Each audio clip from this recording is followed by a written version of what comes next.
E agora o elenco vai ter que se adaptar a um novo treinador, tudo indica que será o Roger Machado. Dá para dizer que é perfeitamente compreensível o movimento do Inter em direção do Roger. Sim. E se o Roger aceitar, que é o que deve acontecer, de acordo com as informações vindas lá de Porto Alegre, também dá para entender perfeitamente o movimento do Roger na direção do Internacional, ainda que, se de fato ele for contratado, ele deixará o Juventude numa situação que ninguém que cobra coerência dos clubes ao respeitar o processo de montagem de equipes deve concordar quando é um técnico que interrompe esse mesmo processo. Olá, fã de esportes! Começando o nosso linha de passe depois da derrota do Internacional para o Central, certo, Birner? Perfeito. É isso aí. Isso mesmo. 1-0 para o Central. O Inter agora vai ter que reverter esse placar na semana que vem, se quiser se classificar para a próxima fase, para as oitavas de final da Sul-Americana. A fase do Inter realmente está muito longe de ser das melhores e olha que ainda nem decidiu qual vai ser o próximo treinador da equipe. Estou aqui com André Kfouri, com Jean Oddi, com Vitor Birner, também com Breler Pires, a sua participação também, enquanto a gente vê os melhores momentos para analisar essa derrota do Inter. Jean Oddi, infelizmente aí para o torcedor do Internacional, tá difícil de acompanhar o Colorado, hein? É um jogo ruim atrás do outro. É verdade. Boa noite, William. Boa noite, companheiros. É uma fase terrível. E acho que os números mostram isso, os resultados mostram isso. Agora, olhando especificamente para o jogo de hoje, acho que o resultado acabou sendo até muito cruel pelo que foi o segundo tempo. Não que o Inter tenha feito um grande jogo, tenha feito uma grande partida, mas o Central também não fez, né? E aí consegue esse gol na falha do Rômulo também, é importante dizer, né? Acaba sendo um gol que nasce de uma falha individual. Um Rosário Central que não pressionou tanto, que não criou tanto e que também vive um momento terrível. Então eram dois times em mau momento, mas olhando para o que foi o segundo tempo, considerando que o Inter vai ter o jogo de volta em casa, considerando também a quantidade de desfalques que a equipe tinha hoje, me parece que dos problemas que o Internacional tem no momento, reverter este resultado e conseguir a classificação para as oitavas de final da Copa Sul-Americana talvez não seja o maior dos seus problemas, talvez não seja a maior das suas dificuldades daqui para frente. Mas André Kfouri contra o Juventude também parecia que o Inter tinha toda a capacidade para poder reverter e não conseguiu reverter.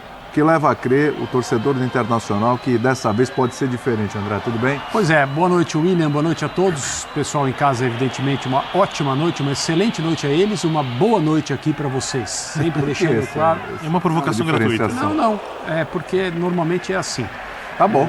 O fã de esportes merece o melhor. Vocês depende do comportamento nas últimas horas. Dia. Perfeito. Talvez ele esteja avaliando o máximo que nós podemos ter aqui trabalhando. É uma boa noite. Uma excelente noite. Falando do Internacional. Isso. Seria o objetivo, no caso. A gente está caindo novamente no erro, aí a minha opinião, de tratar o Inter como os outros clubes brasileiros atuando nessa temporada de 2024, esquecendo momentaneamente as coisas que aconteceram no Rio Grande do Sul, com o Grêmio, com o Inter e em menor escala com o Juventude, por razões óbvias. Alguém pode dizer, mas já passou muito tempo, ou esses jogadores não moram lá, no sentido de suas famílias não estão lá. Não. Primeiro que as famílias de muitos estão lá, residem lá. Segundo que a forma como o dia a dia desses clubes, em especial o Grêmio Internacional, foi afetado, prejudicado, abalado, torna a temporada muito diferente. O presidente do Internacional, quando explicou a tomada de decisão para interromper o trabalho do Kudê, mencionou com menos ênfase, mas não deixou de lembrar que as coisas não aconteceram como deveriam. Por razões absolutamente incontroláveis e que tem a ver com aspectos muito mais importantes na vida das pessoas do que o futebol. Mas aqui a gente fala de futebol, e então aqui a gente está falando do Internacional. Então a transição do Inter do futebol do Kudê, que não conseguiu ou se imaginava incapaz, não no sentido de fazer uma crítica a ele, mas de tentar adaptar o Internacional a um outro tipo de futebol que não exigisse as habilidades, principalmente físicas, que o jogo que o Kudê entende, que é o jogo dele, o futebol que ele traz dentro dele, normalmente exige. E agora o elenco vai ter que se adaptar a um novo treinador, tudo indica que será o Roger Machado. dá para dizer que é perfeitamente compreensível o movimento do Inter em direção do Roger. Sim. E se o Roger aceitar, que é o que deve acontecer, de acordo com as informações vindas lá de Porto Alegre, também dá para entender perfeitamente o movimento do Roger na direção do Internacional, ainda que, se de fato ele for contratado, ele deixará o Juventude numa situação que ninguém que cobra coerência dos clubes ao respeitar o processo de montagem de equipes deve concordar quando é um técnico que interrompe esse mesmo processo. Mas eu não sei, por exemplo, como é o contrato do Roger no Juventude, se tem cláusulas que prevêem a saída dele para determinadas equipes. O que eu estou dizendo é que, para um treinador que há algum tempo está fora do cardápio principal, digamos assim, quando os clubes grandes do Brasil procuram técnicos... É um retorno, né? É um retorno, é uma oportunidade de um time da cidade dele, onde ele vive, e que, passando uma resistência inicial por causa da história dele com o Grêmio, vai depender apenas do trabalho dele, daquilo que ele conseguir fazer o Internacional, jogar, avançar, evoluir, eventualmente conquistar. Mas o momento do Inter é muito, muito complicado. Você percebe que é um time disfuncional. Eu nem acho que o Inter mereceu perder o jogo de hoje. Mas o futebol não liga para essas coisas, né? E houve uma bola na trave ali, a gente mostrou um pecado, um lance muito bonito. A história poderia ter sido outra, mas é um resultado que é mais um, né? Nessa história recente do Inter, em que as coisas vão mal, infelizmente. O Breiler, vamos lá. Não tinha Valência, não tinha Wanderson, não tinha Borré, continua sem o Thiago Maia, que parecia que realmente ia ser um titular nessa equipe, também não tinha. Arangues. Até que ponto esses desfalques servem como justificativa para esse momento tão ruim do Internacional? Fernando também, né? Fernando também, tá bem lembrado. Também. Boa noite, William, companheiros, fãs de esportes. Olha, o André traduziu bem a situação em que o Inter está, que é uma situação em que parece que nada dá certo. Tudo que se tenta não funciona. E a gente precisa analisar e ponderar, claro, a situação que vive o Rio Grande do Sul, os clubes gaúchos, o que o Inter está passando. Mas essa situação do Inter vem lá de trás. E não vem só dessa temporada ou só da passagem do Cudê. A gente vai lembrar que o Inter foi eliminado de uma Sul-Americana pelo Melgar, que o Inter foi eliminado do Campeonato Gaúcho 2 vezes na semifinal para adversários de qualidade técnica inferior. E hoje, mesmo jogando fora de casa, na Argentina, contra um Rosário Central que não dispõe da qualidade de jogadores que o Inter tem, dava para apresentar um pouco mais. E mesmo nessa situação, com o técnico interino, o Pablo Fernandes ainda sem tempo de consertar ali os problemas defensivos. E nem vai ter muito tempo, porque também não vai ficar. Não vai. E assim, William, dava para fazer mais. Foi um jogo, para mim, bastante complicado da parte defensiva. O gol que o Inter sofre, o Jean ponderou que é uma falha individual do Romo, sem dúvida, mas é também uma falha coletiva, porque tomar esse gol jogando fora de casa, dando essa possibilidade de contra-atacar e um mano a mano para o adversário, é um risco que o Inter não precisava correr, com o jogo 0-0, podendo administrar o resultado. Então também há uma falha do time que era muito comum também na época do Cudê. O Inter se expunha bastante e não conseguia criar mecanismos para evitar essa exposição. Então tem uma coisa que é um clube carregado. E o novo técnico, seja o Roger Machado, quem vem assumir, precisa entender e saber lidar muito bem com esse contexto de um clube que está carregando um fardo pesado da falta de títulos. A gente observou isso com o São Paulo, antes de ganhar aquele Campeonato Paulista e principalmente a Copa do Brasil. O São Paulo estava numa rotação parecida, de muita coisa dando errada, de um time que não se encaixava nem mesmo com bons reforços. E olha os reforços que o Inter trouxe para 2024. Ener Valencia, Borré, o retorno do Arangues, desde o ano passado. Então, mas não consegue usar com frequência esses caras. Então, não consegue juntar todo mundo, não consegue ter todo mundo num bom nível por muito tempo. Convocação, lesão. Assim, né? Pelo menos no primeiro semestre. Recorrência de lesão, problema com convocação, desfalques. Sempre o Tchatcho Cudê batia nessa tecla, né? Ele pôde usar poucas vezes esses reforços todos à disposição. Mas ainda assim, o Inter foi experimentando também uma queda de produção gradativa de cada um. Então, hoje o Alan Patrick não rende tudo que pode, o Alário nem se fale, mais de um mês sem marcar gol. O Wesley, que vem acima de destaque, está caindo um pouquinho de produção também. Então, tudo no Inter hoje gira numa espiral negativa. E o novo técnico precisa puxar o Inter desse buraco. E é um trabalho muito difícil quando se tem também o ânimo do torcedor, que já não consegue mais acreditar no time. E como vai o torcedor do Internacional para o jogo da volta, sabendo de todo o histórico recente do Inter no Beira-Rio, de eliminações pesadas, traumáticas. Então é um momento que realmente exige uma força-tarefa no Inter para conseguir sair desse momento complicado. O Inter é favorito à classificação. O time do Rosário, eu vou ser um pouco mais sucinto. Central. É muito fraco. Não é central? Central. Você fala Rosário. Não, mas você ensinou que é central. Não é central. Abriu o programa até, né, falando de central. É como você chamar o Real Madrid de Real. O time é muito fraco. Muito fraco. Eu discordo de você quanto à estratégia. A estratégia foi correta. O time do Central, repito, é muito fraco. Foi eliminado pelo Barraca Central da Copa da Argentina esse mês, no único jogo que fez, jogando dentro de casa. É um time sem potencial ofensivo. A única coisa que tem um pouco de contra-ataque, você não entra com o Alan Patrick, né, com o time que o Inter colocou em campo para se defender contra um time tão ruim. Não é se defender, mas tomar um gol num 1 contra 1, num chutão, fora de casa... Eu acho que tem um pouco a falha, eu acho que o lance... Aqui no Brasil marcariam falta.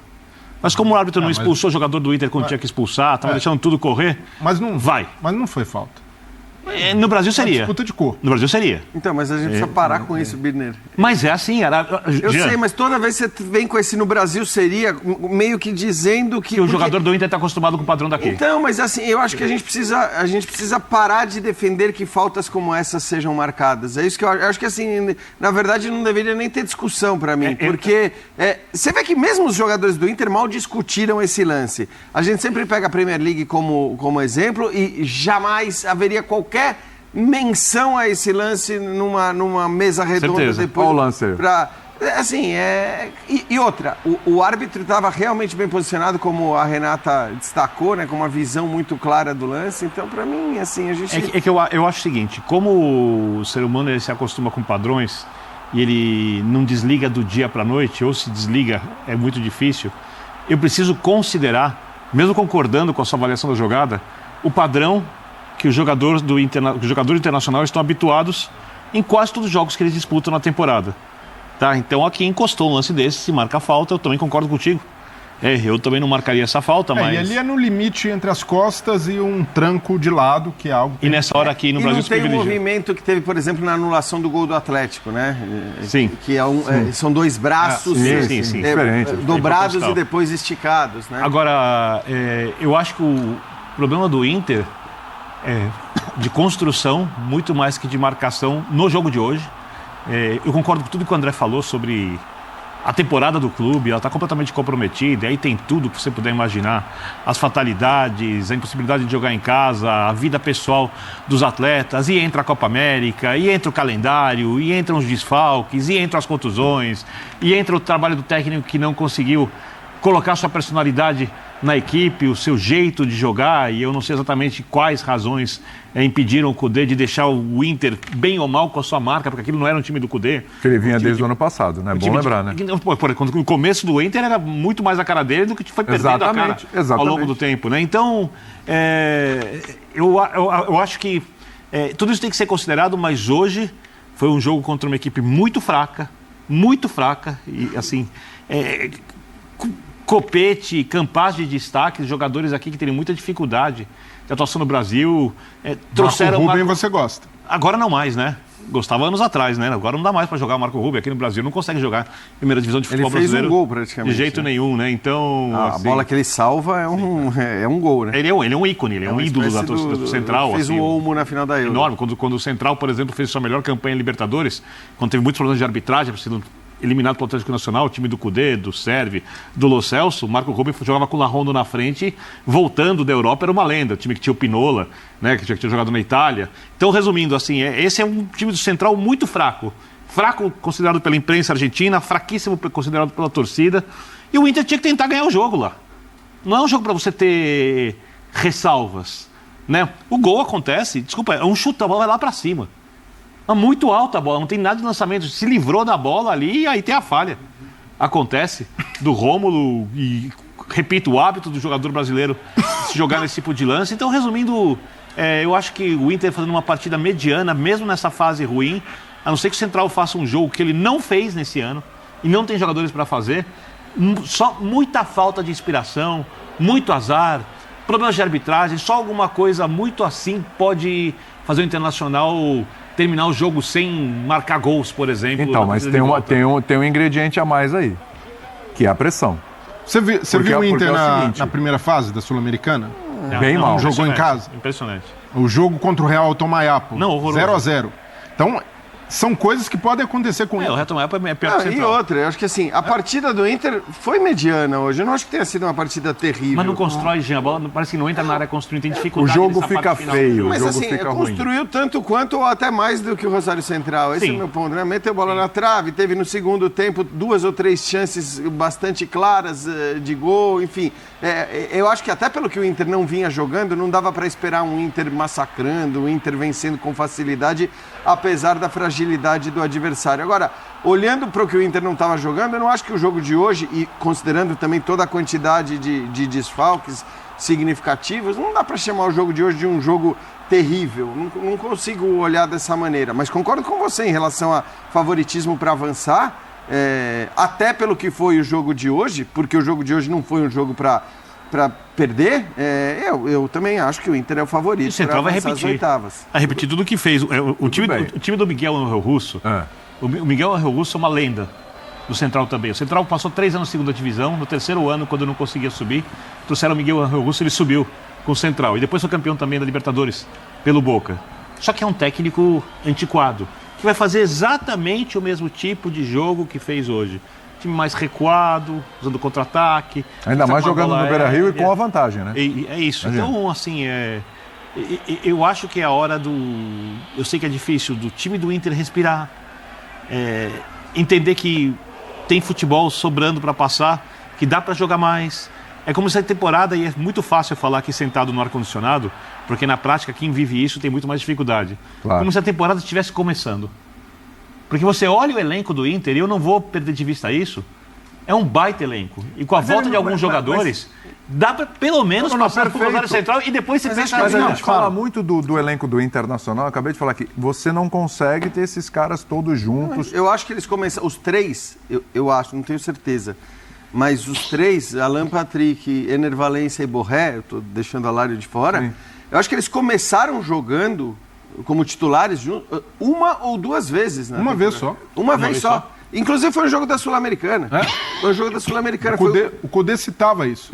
Uma vez, cara. Então, assim, você não consegue a partir desse momento, quando juntos. a gente fala dos 3 principais destaques ou dos 3 maiores jogadores, e esses caras começaram jogando juntos uma partida apenas, a questão do elenco, de fato, ela se dissolve completamente. Aí, tudo bem, você tem vários motivos para dizer por que eles não começaram jogando, né? Pelas lesões, pelas convocações, pelo adiamento num momento que você não tinha convocação, porque também tem isso, né? Quer dizer, o Inter já sabia que um longo período da temporada não contaria com 2 desses 3 jogadores. Mas no período imediatamente anterior a esse período das convocações, o Inter não jogou. Exatamente. Não tinha jogo de futebol. Então, realmente, tudo conspirou contra.